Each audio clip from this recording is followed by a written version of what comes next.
जिंदगिया जानी डुबैहा।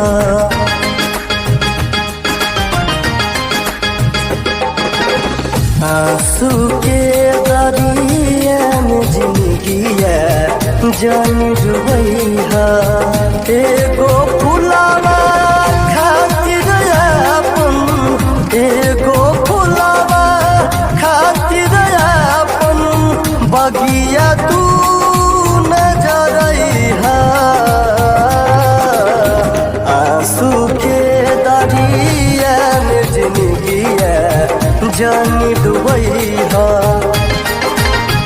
आंसू के दरिया में जिंदगिया जानी डुबैहा।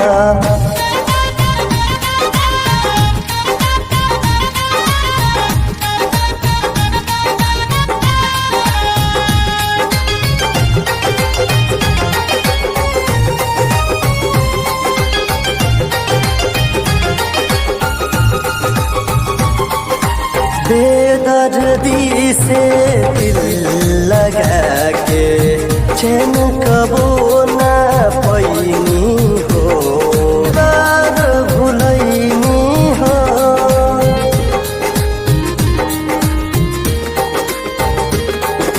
बेदर्दी से दिल लगा के चैन कबो न पैनी हो।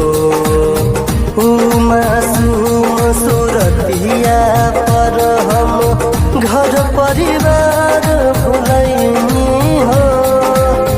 ठेस लगल तो खुलल अखिया, ठेस लगल तो खुलल अखिया। रहिया तू न भुलैहा। आंसू के दरिया जानी डुबैहा। आंसू के दरिया में जिंदगिया जानी डुबैहा।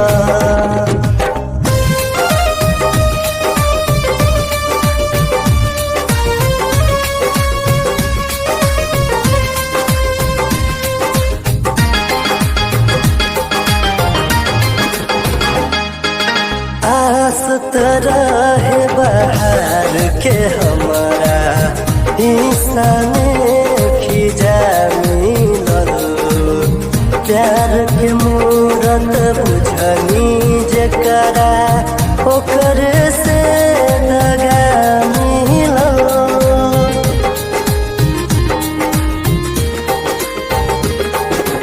आस तरह है बहार के हमारा हिस्सा में खिजा मिलल।